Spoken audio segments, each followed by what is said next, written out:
അസത്യം പ്രചരിപ്പിച്ചും വർഗീയതയെ കൂട്ടുപിടിച്ചും ജനങ്ങളെ വഴിതെറ്റിക്കാനാണ് വലതുപക്ഷം ശ്രമിക്കുന്നത്. കോർപ്പറേറ്റുകൾക്ക് സർവ്വതും വിറ്റുതുലക്കുന്ന കോൺഗ്രസിൻ്റെയും BJPയുടെയും നവ ലിബറൽ നയങ്ങൾക്ക് ബദലില്ലെന്ന പൊതുനിരാശാബോധം കേരളീയർക്ക് മുന്നിലില്ല. ലോകത്തിന്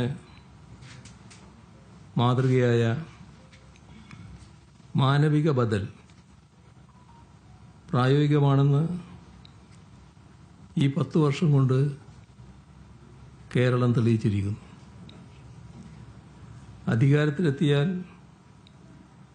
പ്രകടന പത്രിക ചവറ്റുകുട്ടയിലെറിയുന്ന വലതുപക്ഷ രാഷ്ട്രീയ സംസ്കാരം ഇന്ന് കേരളത്തിന് അന്യമാണ്. ഇപ്പോൾ 18 വയസ്സ് പൂർത്തിയായി വോട്ട് ചെയ്യാനെത്തുന്ന തലമുറക്ക് 10 കൊല്ലം മുൻപത്തെ ദുരനുഭവങ്ങൾ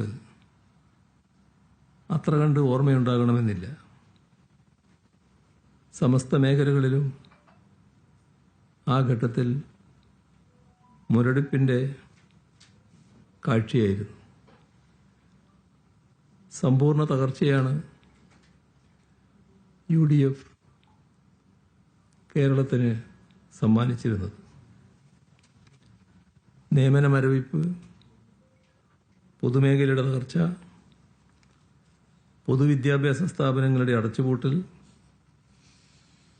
അഴിമതിയിൽ മുങ്ങിക്കുളിച്ച ഭരണ സംവിധാനം, കാർഷിക വ്യാവസായിക രംഗങ്ങളിലെ മുരടിപ്പ്, വ്യവസായങ്ങൾ കടന്നുവരുന്നതിലെ വൈമുഖ്യം, അതിഗുരുതരമായ സാമ്പത്തിക തകർച്ച, വാർഷിക പദ്ധതികളുടെ സ്തംഭനം, മൂലധന ചെലവിനും ഫണ്ടില്ല, ആ തരത്തിലുള്ള വികസന മരവിപ്പ്, ഫണ്ടിൻ്റെ പിൻബലമില്ലാത്ത ബജറ്റ് പ്രഖ്യാപനങ്ങൾ, നികുതിയേതര വരുമാനങ്ങൾ ഉയർത്താൻ ഭരണ നടപടിയില്ലാത്ത അവസ്ഥ, ഇങ്ങനെ പോവുകയായിരുന്നു അക്കാലത്തെ കാര്യങ്ങൾ. 18 മാസം വരെയായിരുന്നു UDF സർക്കാർ വരുത്തിയ ക്ഷേമ പെൻഷൻ കുടിശ്ശിക. ആരോഗ്യരംഗം അന്നാണ് വെന്റിലേറ്ററായത്. ഡോക്ടർമാരും മരുന്നുകളും ഇല്ലാതിരുന്ന പൊതുജനാരോഗ്യ സംവിധാനം, ആശുപത്രികളുടെ അന്നത്തെ ശോചനീയാവസ്ഥ അത്ര പെട്ടെന്നൊന്നും ആർക്കും മറക്കാൻ പറ്റുന്നതല്ല. വിദ്യാർത്ഥികൾ കൂട്ടത്തോടെ പൊതുവിദ്യാലയങ്ങളിൽ നിന്നും കൊഴിഞ്ഞുപോയി. പാഠപുസ്തകങ്ങൾ പോലും കൃത്യമായി നൽകാത്ത അവസ്ഥ. കുട്ടികൾ പാഠപുസ്തകങ്ങളുടെ ഫോട്ടോസ്റ്റാറ്റ് ഉപയോഗിക്കേണ്ടി വന്ന ഗതികേട്. ലാഭകരമല്ല എന്ന് പറഞ്ഞ് സ്കൂളുകൾ അടച്ചുപൂട്ടുന്നില്ല. കണ്ണായ സ്ഥലങ്ങളിലെ സ്കൂളുകളുടെ സ്ഥലം വിൽപ്പന നടത്താൻ മാനേജർമാർക്ക് ഒത്താശ ചെയ്ത സംഭവങ്ങൾ. ആ കാലത്ത് ഉന്നത വിദ്യാഭ്യാസ മേഖലയ്ക്കായി പ്രത്യേക പദ്ധതികളൊന്നും ഉണ്ടായിരുന്നില്ല. ഹൈസ്കൂൾ അധ്യാപകന് വരെ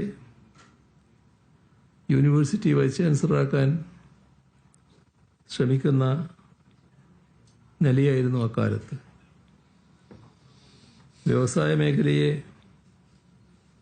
മുച്ചൂടും മുടിക്കുന്ന അവസ്ഥയുണ്ടായി. വൈദ്യുതി രംഗത്ത് സമ്പൂർണ്ണ പരാജയം. ലോഡ് ഷെഡിങ് വ്യവസ്ഥാപിതമാക്കുന്നില്ല. പൊതുവിതരണ രംഗം നശിപ്പിക്കാനാണ് ശ്രമിച്ചത്. UDF പൊതുഗതാഗത രംഗവും കട്ടപ്പുറത്താക്കി. ആ ഇരുണ്ട കാലത്ത് നിന്നാണ് കേരളത്തെ പുനർനിർമ്മിക്കാനുള്ള ചരിത്രപരമായ ഉത്തരവാദിത്വം LDF സർക്കാർ ഏറ്റെടുത്തത്. അവിടെ നിന്നാണ് തകർന്നു കിടന്ന ഓരോ മേഖലയും പുനരുജ്ജീവിപ്പിച്ച് പുതിയ ഉയരങ്ങളിലേക്ക് എത്തിച്ചത്.